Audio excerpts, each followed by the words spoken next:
Oui, bonjour, amis du SPAL. Jacqueline Pierre, bonjour à vous. Bonjour, D'abord, à monsieur Jean-Pierre. Vous avez un invité à vos J'ai côtés? quelqu'un avec moi aujourd'hui. OK. Donc, comme on vient ici Dominique une fois... Lemire, l'agent Lemire. Bonjour, agent Lemire. Mes salutations. Oui. Donc, on vient ici une fois par mois, Oui. troisième mercredi du mois.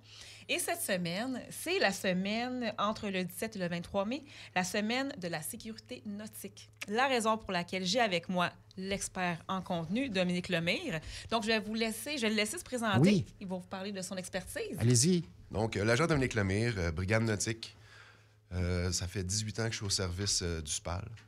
Donc, brigade nautique, ça veut dire toujours en bateau? ouais, mais j'ai malheureusement pas été toujours sur la brigade nautique. OK.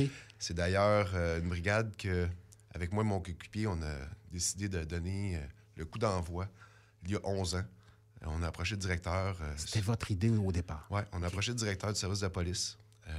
Puis on lui a dit comme quoi que la CEPAC, aux îles de Boucherville, avait une problématique concernant là, les embarcations qui allaient s'ancrer près de leur chenal. Puis... Oui, on en a souvent parlé avec, entre autres, le député Barsalou Duval qui dit bon, c'est vraiment un fléau. Là. Exactement. Fait ils nous ont approchés concernant la problématique. Fait que nous, on a dit, ben, on va voir avec notre direction si ça serait possible de faire quelque chose pour vous aider.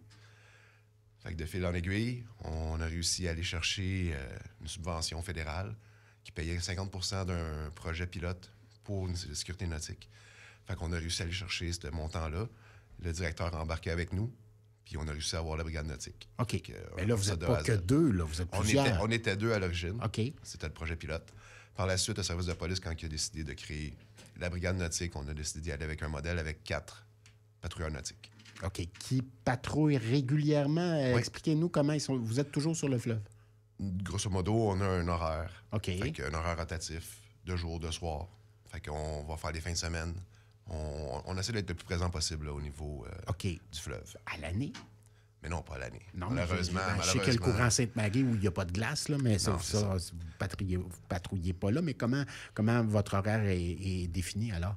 Fait que ça va être surtout pour la saison estivale. OK. Fait qu'on va être là, au début de l'été, jusqu'à la fin, jusqu'à la clôture. OK. Cette année, je tiens à préciser qu'on va débuter le 1er juin. Donc, à partir du 1er juin, vous allez pouvoir croiser notre embarcation du SPAL sur les... Donc, vous appliquez la réglementation sur le fleuve, c'est un peu ça? Oui, là? la loi de la marine marchande du Canada de 2001. OK. Donc, est-ce qu'il y a beaucoup d'interactions? Est-ce qu'il y a beaucoup de tickets qui sont donnés? Est-ce que vous... Si on veut dans les statistiques, Ouais, allons-y j'en ai donc. amené avec moi, justement, au cas où. Vous doutiez bien qu'on parlerait de ça. Fait que, dans le fond, on a fait 167 inspections d'embarcation durant tout l'été dernier. OK. Pour donner une idée de grandeur. 167, OK. 167. Quand on parle d'inspection, c'est qu'on a vraiment un listing où on va vérifier chacun des équipements que chaque embarcation doit avoir. Puis malheureusement, c'est pas tout le monde qui sont sur le fleuve qui sont au courant, même si on fait la formation de base pour avoir une carte de compétence. OK. La carte de compétence, c'est ce qui permet de conduire une embarcation moteur. Fait que, Donc, on vérifie, avez-vous votre carte de compétence d'abord? exactement. Si on voit qu'il n'y a pas de ceinture dans le signal, puis j'imagine qu'il y a une contravention qui vient avec Les vestes ça. de flottaison. Les vestes. Les vestes de flottaison ou les gilets de sauvetage, c'est deux choses différentes. Ça, souvent, les gens n'ont pas la conception de savoir c'est quoi la différence. Ben, il doit en avoir dans toutes les embarcations, même si on... Ce qui est demandé, évidemment, oui. c'est une par personne. Fait que les gens, des fois, vont partir en se disant « Ah, me semble que j'en ai X dans mon embarcation. » Mais non, ils sont un petit peu trop. Fait que, là, nous, il va falloir qu'on vienne s'assurer qu'il y en a une pour chaque personne. Advenant le cas, s'il n'y en aurait pas suffisamment pour tout le monde, on va demander à l'embarcation de s'en aller au rivage, à une marina ou quoi que ce soit. On va les accompagner. On va leur demander de régulariser la situation ou de devoir débarquer des gens. Comment réagissent les gens? Je vous dirais, la part des gens... Vous gâchez sont notre samedi heureux. après-midi? Non, je dirais les gens sont quand même heureux du travail qu'on fait sur l'eau. Parce que ça reste un endroit dangereux, l'eau. Les gens ne s'en rendent pas compte, mais si on tombe à l'eau, des fois, il peut y avoir un choc thermique. Parce qu'à l'extérieur, il peut faire 25, 26. Mais là, présentement, l'eau sur le fleuve est à 13. Fait que la différence de température pour le corps, quand on tombe à l'eau, ça peut créer un état de choc qui pourrait empêcher une personne de nager. Ça, les gens sont pas au courant de cet aspect-là. Fait que les gens sont quand même beaucoup sensibilisés au fait que c'est un milieu... Oui, c'est vrai, on est là pour se faire du plaisir, l'eau, c'est le fun, blablabla, mais il y a quand même un aspect Il y a des danger. règles, il y a des lois. On le sait, Exactement. évidemment, c'est sur un territoire aussi, il ne faut pas l'oublier. Exactement. L'alcool est un enjeu, j'imagine. Puis L'alcool est un enjeu, un petit samedi après-midi, on boit un petit peu. Puis mais je vous dirais par expérience, les gens sont quand même responsables. plus qu'on pense. OK. Je vous dirais, mais aussi, il ne faut pas oublier, les bateaux, c'est rendu très cher. Fait qu'une embarcation qui vaut 200, 300, 400, 1 million, il y en a même plus. Ouais, tu conduis pas ça gorlot. La personne à qui ça appartient se dit, Tu- ouais, j'ai une ouais. responsabilité de mon embarcation. Fait que, habituellement, ils vont être un peu plus conscients, puis ils vont s'assurer, soit c'est pas eux, qu'une autre personne soit capable de conduire Oui, l'embarcation. effectivement. Est-ce qu'il y a des arrestations? Avez-vous des chiffres là-dessus? Oui, l'année dernière, on a eu 2 arrestations. Une pour justement capacité affaiblie, OK. puis une autre pour une personne qui avait un mandat d'arrestation. OK. Fait que le travail quotidien qu'on fait sur l'eau, c'est le même qu'un policier patrouilleur sur la rue. Fait qu'on va enquêter, on va vérifier les réglementations, La s'assurer que tout est prévention aussi, conforme. beaucoup. Pardon? La prévention aussi, j'imagine. Oui, la On prévention. rappelle des choses. Exactement, oui. on fait le rappel, puis je vous dirais, on y va aussi avec comment que les gens sont avec nous. Fait il y a un pouvoir discrétionnaire qui s'applique. Fait évidemment, si une personne manque un sifflet, mais il y a toutes les autres choses qui sont conformes, on va y aller avec un avis de non-conformité, on va aviser la personne. OK. Mais si on se ramasse avec plusieurs infractions, pas suffisamment de veste de flottaison, des choses comme ça, là, c'est sûr, c'est des choses qui sont beaucoup plus graves que là, on va peut-être sévir à ce moment-là. Donc, l'approche est courtoise, polie, mais quand on voit qu'il y a des infractions, puis que ou des gens ont peut-être des récidivistes aussi, tu dis, on vous a vu le mois dernier, vous n'avez pas corrigé l'affaire. Exactement. J'imagine que ça, beaucoup. Dites-moi, c'est votre projet au départ, donc à Jean Lemire. Qu'est-ce qui vous a amené de créer ce... Ce qui est drôle dans l'histoire, c'est que j'ai jamais fait de nautisme avant. Ah non? Non. Puis, grosso modo, avec mon coéquipier, on faisait juste le tour des citoyens corporatifs de Boucherville. Puis, vu que c'était notre secteur attitré, fait qu'on s'est dit, on va essayer de régler des problématiques. On va aller rencontrer les gens. Puis, quand on est arrivé à la CEPAC, la responsable nous a avisé de cette problématique-là. Fait que c'est vraiment ça qui était le coup d'envoi. OK. Donc, intéressant quand même.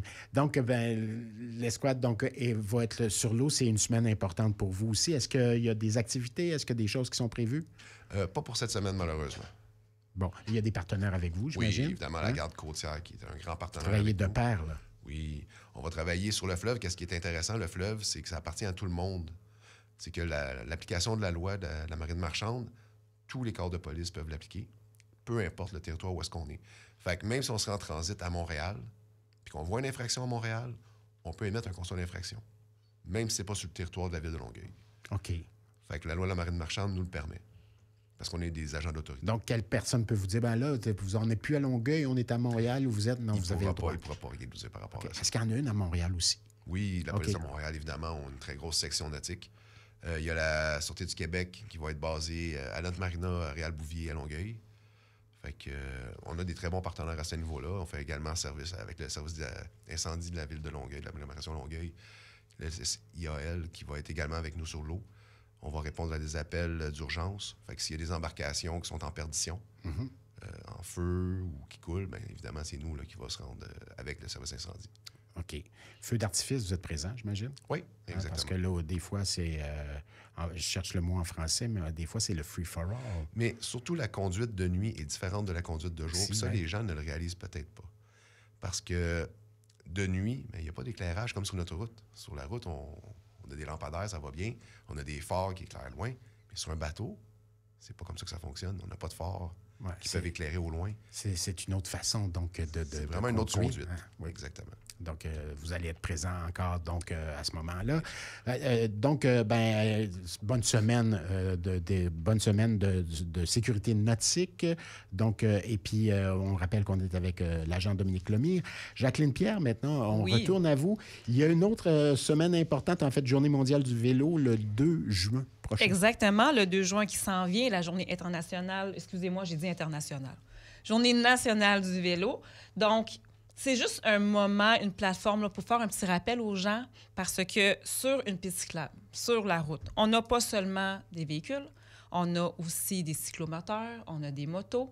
On a en termes de famille des vélos, là, vous avez les vélos, vous avez maintenant les trottinettes électriques, les planches à roulettes, les gyroroues, véloroues aussi qu'on peut voir on en aussi voit de sur plus le en plus, site. hein, ouais. Exactement ça. Donc, c'est plus un petit rappel, un peu de sensibilisation que je veux faire ce matin par rapport à ça, parce qu'on va en avoir de plus en plus. Selon moi, Ouais. je croise plusieurs jeunes qui me posent la question, mais là, je peux savoir si je peux savoir ça. Puis malheureusement, il y a des règlements, même en tant que cycliste, qui étonnent les gens. Donc, c'est de ça que je voulais parler aujourd'hui. Si je fais un survol sur l'an dernier, Oui. nous, on a l'escouade vélo qui a commencé là, dernièrement, là, qui a commencé en date du 12 mai dernier. Donc, depuis lundi, notre escouade vélo est sur la route. Va se joindre à eux les cadets qui vont aussi être à vélo. Puis sachez que l'année passée, on a émis près de 1100 constats d'infraction. Donc, 1100 constats d'infraction aux usagers, que ce soit sur la route ou Donc, peu la importe. perception qu'ont souvent les automobilistes, il n'y a rien au vélo, c'est toujours les autos, c'est plus ou moins vrai. C'est pas vrai.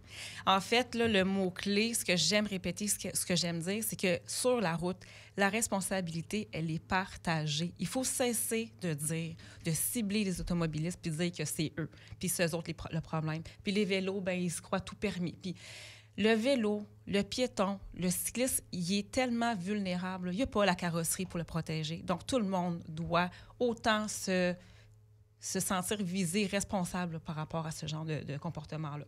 Donc, il y a beaucoup de... Au niveau des statistiques, l'année passée, on a eu un décès mortel. Ça concernait un gyroroue. Okay. Donc, le véhicule, la personne s'est faite vraiment happer par un véhicule sur le Mortail à Boucherville. Tout à fait, je me souviens. Donc, ouais. on déplore ce décès-là. Puis, on a aussi une 50aine de collisions qui ont eu lieu dans l'agglomération. Donc, on parle du territoire au complet, là. Et Montréal, et Longueuil, excusez-moi, Saint-Lambert, Boucherville, Saint-Bruno. Donc, on parle d'une 50aine de collisions. Et puis, la problématique qui a été soulevée par la responsable là, au niveau du SPAL, Mme Simard, ce qu'elle rapporte, c'est que souvent, les collisions sont dues à la haute vitesse. À cause que les gens sont munis de véhicules maintenant avec une plus grosse puissance, une puissance électrique, oui, Ouais. mais c'est exagéré. Puis même les gens qui font du vélo de route. Exagéré dans le sens où ça roule à des vitesses folles, là, à Exactement. cause du fait que c'est électrique. Exactement. Ils OK. s'en permettent un petit peu plus parce que c'est électrique, tandis qu'un vélo normal de montagne de route, si on doit on est obligé de respecter un minimum là, de vitesse là, pour pas justement être problématique. Combien de kilomètres-heure, je peux pas vous dire. Moi qui fais du vélo de route à 25, 28, ça commence à aller vite. Donc, ne serait-ce que ce soit pour éviter quelqu'un sur la piste cyclable, ça devient un enjeu, ça devient vraiment un risque majeur. Mais ça va vite, un vélo électrique, là, exactement au-delà du ça. 30 km/h que vous venez de dire. Là, Exactement, c'est ça. Fait que là. c'est la raison pour laquelle on pense qu'il y a eu une flambée, là, vraiment une belle remontée en termes de collision à cause de la vitesse qui est vraiment prise par les véhicules divers qui sont offerts sur le X marché. et le boomer là, se lancent sur le vélo Ils se électrique. lancent. Oui, je les Ils sont salue. pas assez sur le divan, je Ce suis sont contente. les miens, je les salue, mais faire attention, le petit vieux, là. Hein? C'est le bien de sortir, c'est bien de changer les idées, c'est bien de bouger. Ouais. Par contre, pas au détriment de votre sécurité, puis encore moins celle des autres. Puis si on est sur une piste cyclable, par définition, on n'est pas là pour gagner la course. Là. Ouais, normalement, non. Hein, on est là pour prendre soin de soi et non Tout à se fait. mettre à risque. Exactement. Donc, au niveau de la chaussée, quand les policiers interceptent un vélo, c'est souvent, comme vous dites tantôt, là, les automobilistes vont dire « Ouais, mais là, les vélos, c'est tout permis, les policiers les interceptent pas. » Puis donc, on vient de voir que c'est faux. On a 1100 constats d'émis. Mais on a juridiction aussi sur la chaussée et non nécessairement sur la piste cyclable à la seconde où il y a une... comment je pourrais dire ça? Où on a une entrave physique. Donc, quand on voit un bloc de béton, on ne peut pas avoir un pouvoir là-dessus. Vous, les policiers du SPAL. Nous, les policiers du SPAL, on ne peut pas. Est-ce que quelqu'un a juridiction autrement s'il se passe de quoi sur la piste cyclable de Malheureusement, je dangereux? n'ai pas la réponse à cette question-là. OK. Par contre, je peux vous dire qu'à notre niveau, au niveau du SPAL, c'est bien beau pas donner l'étiquette, mais on est des policiers, puis on est là pour la sécurité de tous. Donc, on va quand même faire usage de prévention. On va quand même lancer des messages de prévention. Même si vous vous faites intercepter par un policier et que vous vous trouvez sur une piste cyclable, votre constat d'infraction, vous ne l'aurez peut-être pas, mais au moins, ça se peut qu'on vous intercepte, qu'on vous demande de prendre 30 secondes, 1 minute pour prendre conscience de l'ampleur du comportement. La prévention est faite. Il y a des policiers sur les pistes cyclables. Tout à fait. On va être qui là. sont présents, mais Les ils ne cadets peuvent vont pas être donner là. de constat. constat. Même chose pour OK. les agents, les cadets qui sont engagés au niveau du SPAL. Ils n'ont pas le pouvoir non plus de donner le constat d'infraction, mais encore une fois, la prévention, elle va être présente. Donc, il y a ça pour ça. Puis, j'aimerais ça arriver avec... Vous parlez de 3 règlements qui sont dans le code de la sécurité routière, mais qui surprennent les gens. Étant patrouilleur pendant plusieurs années, j'interceptais les gens, puis ils apprenaient qu'ils n'avaient pas le droit de circuler sur le trottoir. Donc, à vélo, on n'a pas le droit d'aller sur on le ne trottoir. peut pas être sur le trottoir. OK. Non seulement ça, chers auditeurs, lorsque vous êtes sur la chaussée, les gens doivent circuler comme s'ils étaient un véhicule, donc dans la le même même direction, sens, oui. exactement qu'un véhicule routier. Les gens, ce qu'ils me disaient, c'est « Oui, mais écoutez, moi, j'aime bien mieux voir les autos venir vers moi. c'est bien moins dangereux. Je me mets bien moins à risque si je vois le véhicule venir vers moi que de l'entendre, le sentir me frôler le bras gauche. Mais c'est ce qu'il faut faire. Si la réglementation, vous n'êtes pas à l'abri de constat d'infraction dans ce cas-là. OK. Pour ce qui est des trottoirs, Oui. Les enfants sont souvent sur le trottoir à vélo. Vous êtes indulgent à cet égard-là, C'est j'espère. sûr qu'il y a une tolérance. Il y a OK. une tolérance. Sinon, on finirait plus là, si on dit ça comme ça. Mais il y a une tolérance, mais on va quand même demander aux gens d'être vigilants parce que sur le trottoir, on a des personnes âgées, on a toutes sortes de personnes. effectivement. Le trottoir est vraiment déterminé pour les piétons et la chaussée pour les vélos et autres automobiles. Contravention à des enfants et à des ados? Mais sûrement le parent. Là, Le parent. Oui, c'est ça, exactement. Mais s'il Il n'est va pas là, le sensibiliser parent? par rapport à ça. Non, je pense pas qu'on va donner un conseil à un enfant. Ouais. Sûrement, on va le raccompagner à la maison, le sensibiliser à ça, tout ça, le diriger vers un parc. Mais non, on ne donnera pas OK. question d'infraction. Mais tout ça pour dire que circuler sur le trottoir, c'est non. Sur la chaussée, dans la même direction qu'un véhicule.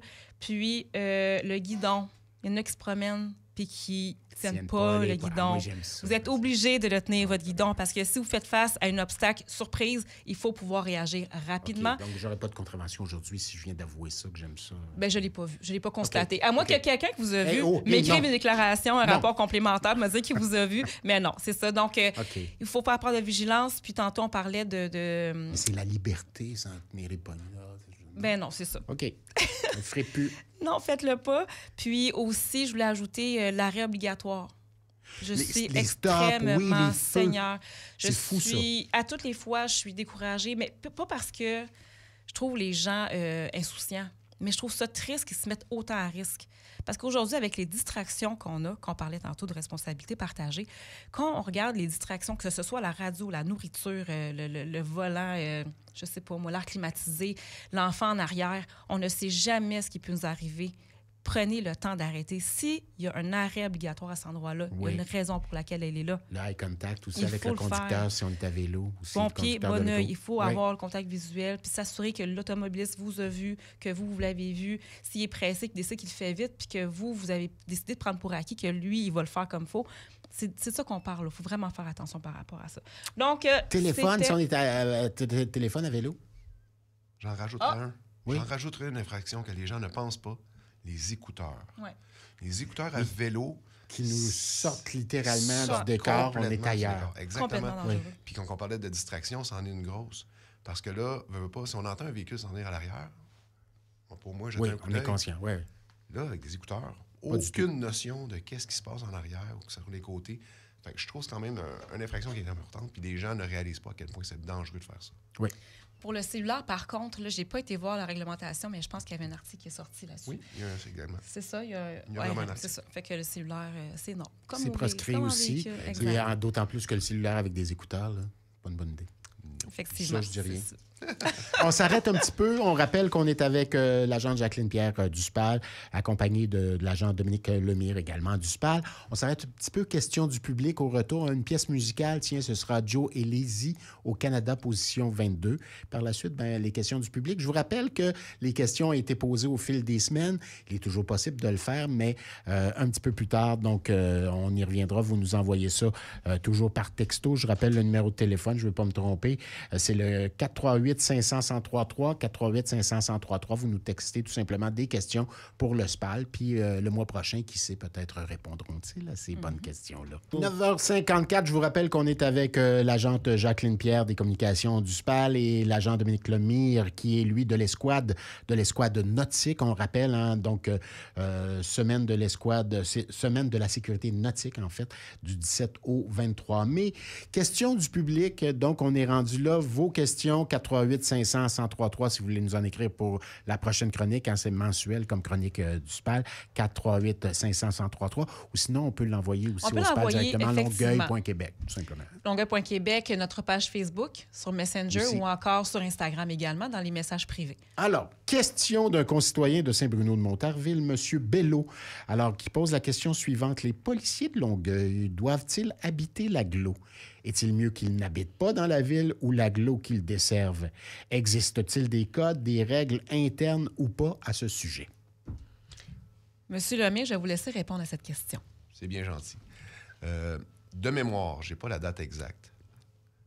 Je pense que dans les années 90, il y avait eu un débat concernant ça, parce qu'anciennement, les villes demandaient à ce que les policiers et les pompiers résident sur le territoire de la municipalité pour qui ils travaillaient. C'était une demande qui était faite, qui était toujours été dans les mœurs. Mais c'était pas une loi, c'était une règle. C'était une règle. OK. Et il y a une personne, il y a un agent de police qui, lui, avait contesté cette règle-là et qui avait gagné au niveau du tribunal. Donc, à partir de ce moment-là... Ici, à Longueuil? Non, je ne sais au pas, Québec. par contre, au Québec. Donc, lui a fait jurisprudence à ce niveau-là et tous les autres corps de police et de services incendie ont dû, justement, dire, bon, ben c'est beau, on va accepter les gens qui sont à l'extérieur. Donc, on peut rester à Montréal, on peut rester dans une autre ville, puis dire, je suis policier à Longueuil. Exact. Fait que ça l'ouvrait aussi les candidatures, parce que là, on s'entend qu'il y a certaines municipalités, ouais, mais là, il faut absolument que la personne réside sur mon territoire. Est-ce que ma ville est attrayante? Fait que, il y avait comme plusieurs aspects qui faisaient que c'était pas si évident que ça. Montréal, c'est facile. Une ville de 1,8 million, ça va bien. Mais penser à une petite municipalité où il y avait un service de police municipal ou un service incendie, c'était pas nécessairement toujours évident. Oui. Fait que, d'un côté, ça a aidé les municipalités à aller chercher. Pour aller faire ton épicerie tranquille. Hein, aussi. C'est un des enjeux, si je peux faire du pouce là-dessus, pour avoir habité dans le territoire. La difficulté que j'ai rencontrée, c'est de possiblement croiser des gens avec qui j'ai fait affaire dans un contexte négatif. Ouais. Les policiers qu'on est appelés, c'est parce que ça va pas bien.